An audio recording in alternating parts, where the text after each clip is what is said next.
sometimes it's so important to just take a moment and recenter ourselves. That was a perfect example of what can happen in any of our days. We have a set intention about how we're going to be, and that moment, that distraction, can immediately have an impact on us and set us on a different course than what we thought about. And what happens when that distraction like that happens? We start going with the flow. We start following that flow of energy into the path that it was there. And we don't even realize that that very moment we have a choice. Because we've been taught, how many people have been taught, go with the flow, don't rock the boat. You ever been brought up with that? You got to learn to get along. You got to follow what society has said. You sort of got to do this, you got to do that. And my talk title today is Going with the Flow. But what does that mean, to go with the flow? Does it mean following the way the government is leading us, following it the way the business is leading it, following it the way a church is leading it, following it the way our family is leading it, following it the way that our unconscious habits have led us to go? Or is it something different than that? I'm going to say that going with the flow, or letting go and letting God. Ever hear that? I hear that so often as a minister. When I meet other ministers and we're talking about situations that we're dealing with, they say, Lee, just let go and let God. And I look. And I said, is he out there? Or is she over in that corner? Because if I let go and let God, what am I doing? I'm turning away my power outside of myself to something that doesn't exist. And then what am I going to have? I'm going to have an experience that's average. I am literally throwing the dice, and whatever comes up, if it's craps, I get craps. If it's snake eyes, I get snake eyes. I get whatever the dice roll. And I don't want that. I want to take dice that are going to roll sevens all the time, and I'm going to throw stacked dice. That's what I understand going with the flow means. So let's take that and break that down spiritually, what that means. Okay, every morning we wake up, we have a new day. Everything in that day has not been determined. It is a brand new day. Our slate of life is completely open to anything. Then what happens in that day, something could happen to us, or we have these habits. These unconscious habits that come in, and if we are ingrained in those habits, guess what? We will experience Groundhog Day over and over and over again, because it's our habits, it's our habit of thought that's come into play, right? So if we want to have a different experience, we've got to break this down a little bit. And the first thing we've got to ask is, who are we? If you go to the Christians, they will tell you, you are a child of God. So what does it mean to be a child of God? It means that God, whatever we can determine it to be, we know it is infinite, we know it is all-knowing, it is everywhere present, it has always been, it always will be. No words can possibly define it because it is beyond description, because to describe it would be to limit it. So if God is all there is, and there is nothing but God, and it so took its idea and created everything out of it, then we must be that individualization of the divine that has chosen to express itself as us, and as such, we are all God. There can't be anything in you that is not God. Does that make sense? Because God cannot create out of anything but itself, because there's nothing but it to create from. Ooh, isn't that good? Think about that. There's nothing that God can create from other than itself. And so when you hear about things from science perspective, science will tell you that we're all made of stardust. That when a supernova explodes and it sends all these molecules out, all those molecules are in us. Do you realize that in every moment of your life that you are breathing, do you realize you are breathing in the very molecules of Jesus? Do you realize you're breathing in the molecules that were Buddha, Krishna, all the great avatars? Do you realize you are breathing the molecules of Stalin and Hitler? Because it's all here. None of that has gone away. It is all fully present right where we are. So there's always this sense of oneness, right? And this sense of oneness cannot be separated. And this is where the source of all pain comes from. All pain comes from not realizing our oneness. All pain comes from seeing life as separate from us. When Jesus was asked, where does this all come from? Where do I go? Where is heaven? And he goes, it is within you. It is tapping into the consciousness that you are, that is God expression, the very mind of God. And in that expression of the divine, when you're tapped into that, you're in perfect health, you're in perfect peace, you're in perfect abundance. But when you are not tapped into oneness, there is anger, there is despair, there is poverty, there is illness. You see, this is the beauty. All healing that ever has to be done in any aspect of life is realizing oneness. So we go back and we're asking the question, how does it go with the flow? So we know now who we are, right? We're the oneness of all. We're that individualization. We're that point of consciousness. But we're individualized, right? So what does that mean? Because everyone here is completely unique and different from everyone else. So what makes us different? It's what we value. There's something inside of us that calls us to value something special to us. And it is the combination of those top values that we desire that makes us unique, that makes us special. No one in the world has the same value structure as any other human being.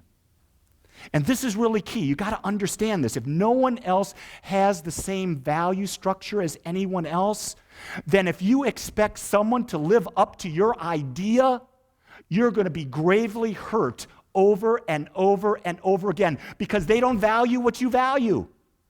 And if you think you're going to change someone's value system, Katie, bar the door, you're going to be in hell. Because hell is a state of mind. And what's that state of mind? It's a state of mind that's not in oneness. Oneness accepts all things as they are because it understands all things have to be the way they are for God to express. So when we're connected in oneness, we understand who we are. What do we attract to us? People of similar vibration. And this is really a bitch. Just think about that. That person came into my life and they're making my life hell. Damn them. The son of a gun. But you see, what we fail to remember is that we have to be vibrating and allowing them into our lives for them to have any impact on us. You see, we cannot be a victim unless we allow ourselves to be a victim. So, now we're going to get down to this going with the flow. We know who we are. We're God in expression. We know that we're unique in every possible way, and we have the right to be that uniqueness. Now, here's the key. Here's the real key. There are natural laws that are always working. Always working. You cannot stop using these natural laws. You can call it the law of cause and effect. You can call it the law of reciprocity. You can call it the law of attraction. You can call it the law of giving and receiving.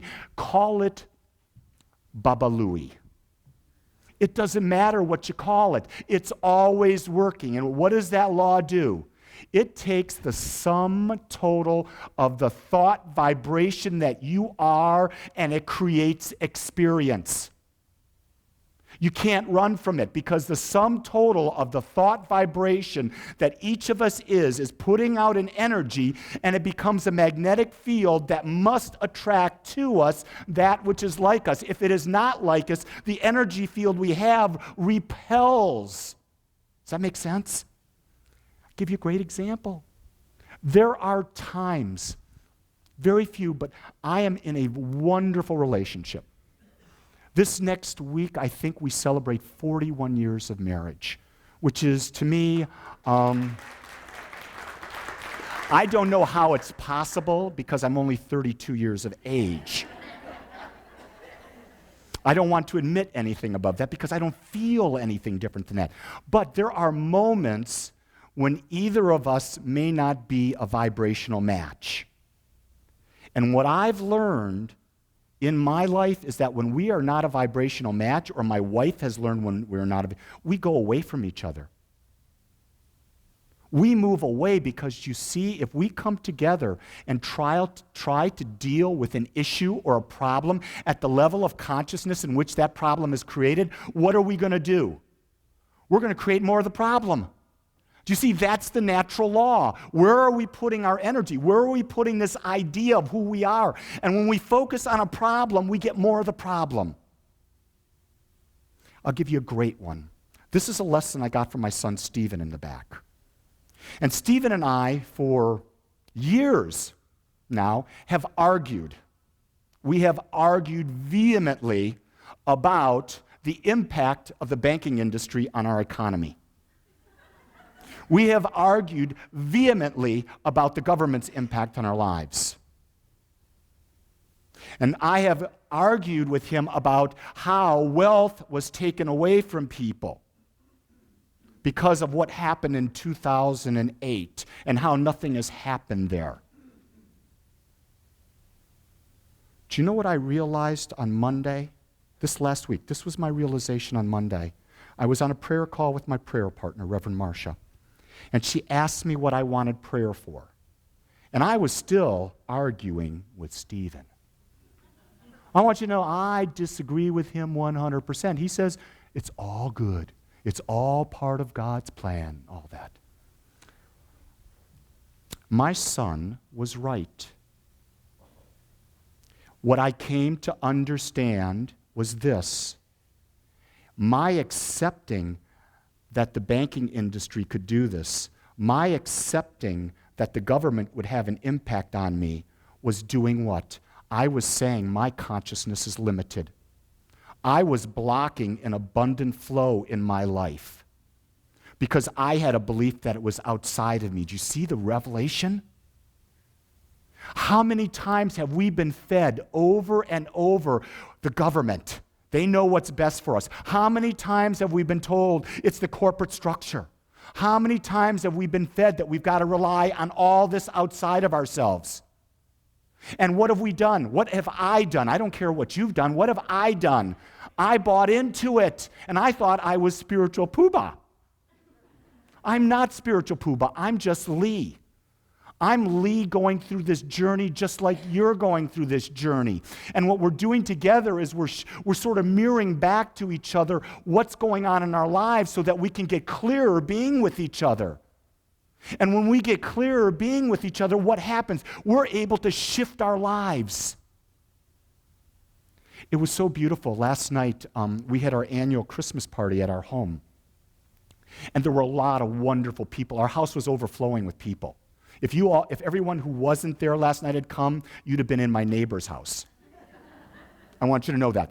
But the thing about it was, there was love and there was food. You put love and food together, and what do you have? Is there any better recipe? You know, my mother was a little 4'11" Sicilian. And we were poor. We were poor. I remember how poor we were. The one thing she always had, though, was food. We never had new pants. We always had hand-me-downs from the neighbors. The neighbors next door, the Coulards, 10 kids, mostly boys. Guess where my and my brother's my wardrobe came from the Coulards. My brother's wardrobe came from me because it got passed down. And I remember to break that chain was when I went to college. When I went to college, I had a job working as a hot backer in the cafeteria to help me make a little extra money and that. And I bought my first pair of bell-bottoms. This is 1969, so I'm a bit older than a lot of people here. But I bought my first bell-bottoms, and that was cool. I was hippie. I had little mutton chops down to here. I had hair growing long, and I had my bell-bottoms on. I went home at Christmas of 1969, okay? And when I went home, my mother took my clothes out and was going to wash them, as a good mother would do. She saw the bell bottoms. She took her scissors and she cut them into shreds because she didn't want her little boy smoking dope. Because you know, if you have bell bottoms on, like Steve Curry has bell bottoms on, stay away from him unless you want to smoke some ganja after service today. You know about the band members. This is where the drugs are. If they're inside the drum over there, and if you want some, they'll be glad to sell it to you because they need to have a Merry Christmas as well. But do you see how underneath all of this there was a law working? I was in an environment with my mother and father that was very, very conservative. I rebelled against the environment. I wasn't conscious, realizing that that's what my mother would do. I came into that environment, and I was not a victim of getting my bell bottom shredded.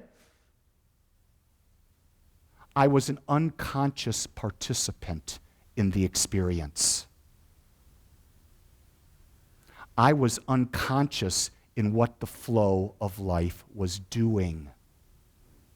Are you hearing that? See, it's people aren't making decisions because they're bad or they're victims or this is bad. It's because they are unconscious. They don't realize who they are, who God is, how they are one with it, and then that the natural law that is everywhere present is right there where they are, and it is the sum total of the thoughts that we have that creates a mental atmosphere that the law goes into effect. So we have all these practices that we do at Agape about shifting the power of the mind. Where is the mind going? Where is the mind going? And the thing is, I'm going to share with you right now, most people give up way too soon. We are a society that believes in instantaneous gratification. When you're shifting the mental pattern of your thought, it takes a lot of work. Because how many thousands upon thousands upon thousands of ideas have been fed into your mind that has created the mental atmosphere in which you live? So what's it going to take? It's going to take you putting in that many type of ideas that are different and start to begin to believe them. Because, you can say all you want, I'm a child of God. Or my favorite affirmation right now is, I am a genius, and I consciously choose my every thought, word, and action. Okay, that is my number one affirmation, because think about that. If I'm a genius, what am I saying? I'm saying I'm tapped into the one mind. I'm tapped into the all mind. And in that all mind, infinite wisdom lies, right? Because there's only one mind in God, and that's the mind of God. That's where genius is. When we're tapped into that one mind, all the genius comes out. So what I'm saying is, I know there's one mind, and in that mind, I am it, and I'm tapped into it. I'm allowing that flow into me, and I am consciously choosing. Lee, am consciously, with my directed thought, choosing every thought, every word, and every action. Now, the first time, if you've never done this and you say that to yourself, your subconscious mind is going, that's just bullshit. Think about that. The people here who have not done that type of thing in their minds right now are having that expression. And they use probably stronger words than BS. Because they've not experienced it. They don't have an idea that that's even possible. See, the thing is, you don't get belief until you keep on the habit, keep on the mental practice, keep on the mental practice. And what happens as you keep on it? There's a gradual shift, and you start to have an experience that's a little bit different. Do you hear that? You start to have an experience that's a little bit different. And then all of a sudden, that experience that's a little bit different becomes the normal way. And then you keep on the practice, and then what happens? The experience becomes a little bit more different. And that becomes a part of you. And then you keep on the practice. Before you know it, you've already demonstrated what you're seeking. You don't even realize it, because it's like you're in water and the temperature's gradually being raised, and the next thing you know, you got a burnt butt. But you see, that's the idea what spiritual practice is. And here's the other thing I really want to share with you. This natural law that is always working is always working. So when you receive what you want through the demonstration of using your power, of shifting your thought process, a lot of times people stop. And when they stop, what happens? All of the stuff from society, the parents, the family, the radio, the TV, it all comes blaring back in, right? Because you're in a constant bombard of information. There is more information coming at us today than has ever come at us. We are being hit harder than any time in the planet that we're aware of. And if we're not consciously directing our thoughts, words, and actions, what's going to do it? The law of averages, and you're going to have an average experience. Anyone here want to have an average experience? In order not to have an average experience, we've got to do the work. And it's not we, it's me. Each of us has to make a choice to do the work. Next year at Agape, I'm dedicating the entire year to this idea of practical transformation. Everything that we will be doing throughout the year is about providing the tools, the vehicle, the vessel for people to transform their lives. Nothing else that we do in this community will be off of that. We will not be doing anything that is not about personal transformation. Because what I understand is that if you spread yourself too thin away from what you want, you get nothing done. You become mediocre at what you do. So if anything, when people say, what do you get when you come to Agape? I receive support, I receive wisdom, and it empowers me to transform my life to be the person I choose to be. Anyone want to buy in on that? I would hope you all would, because we're going to go on a journey that come 2014, December roughly 16th next year, you're back here, you're going to be different people. And you're going to be able to stand up and say how different you are. Yesterday, we finished our foundations class. Foundations class is the first class that we take on this journey. It's a 10-week class. And the last project of the class is everyone has to do a project that sums up what was the transformation from week 1 to week 11. And every time I've taught this class, I'm blown away at how I didn't even know what the transformation was that a person was going through. You see, this is a key. We never know what anyone else is thinking. We never know what anyone else is experiencing until they open up and share. And yesterday, these beautiful people got up and they did these projects and said, this is where I was. This is what was holding me down. This is where I'm at. My God, there's more than hope. I've already seen it. I felt it. I tasted it. I touched it. And you see, when you can touch it in your mind, touch it with your fingers, but more importantly, touch it with your mind, it becomes real. You can taste it. Anyone ever had creme brulee? I love creme brulee.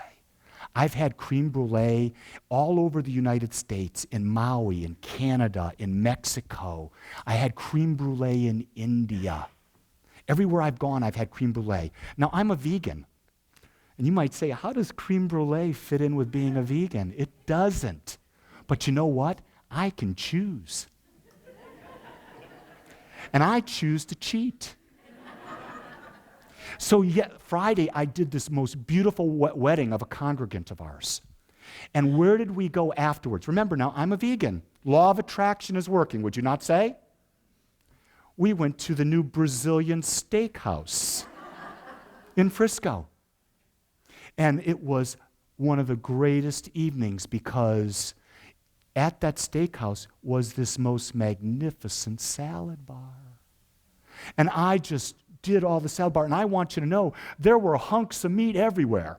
I mean, all around me, they were laying down hunks. Like, you want this hunk? You want this hunk? There must have been 20 types of meat being hunked out. And people were eating. You were watching bellies expand as you sat there because they're not turning away the meat. If you like meat, this is good meat, right? And then they brought the dessert menu out. And everyone's talking about how disciplined I am. And then the waiter comes over, what'd you like, sir? I said, I would like a creme brulee, thank you. You see, it's a conscious choice. I made a very conscious choice that in that moment, there's nothing wrong with it. You see, anything we eat is okay, depending on our belief about what we eat. You see, I brought you this example because the natural law is always working, right? And what does the natural law respond to? What do you believe? I believe that vegan is the right way for me. I believe that cheating on creme brulee is the right way for me. Guess what? I'm right. I have no impact. I didn't even get gas. Because I don't know if you've ever been off dairy for a while, guess what's going to happen to you? If you haven't gotten it yet, but Agape is a very earthy church. So if you're here for the first time, just get used to it. Reverend Lee's going to say things that's going to shock you. And that's okay because there is no right way to be. You see, I was brought up as a Catholic, and I was brought up that priests were supposed to be holier than thou and pious. I couldn't buy into that, and the priest that inspired me to go to the seminary was one of the freest, most loving, spontaneous individuals. And I remember Father Scanlon to this day, Father Robert Scanlon. He was probably 32 when I met him back in 1964. And I remember the impact he had on me was because he was able to teach spiritual ideas and be real, where everyone else was, Dominus Gobiscum, and all that. But he was real. You see, each of us is real and unique. And when we can embrace that, we've embraced the God aspect, we've embraced the allness aspect, we've embraced our truth, and when we've embraced it, we now use the natural law, and the natural law creates our perfect, inspired, authentic, purpose-driven life. Is there anything better? The very first step you take is the step of Christmas. And so if you want to know more, next Sunday we explore that.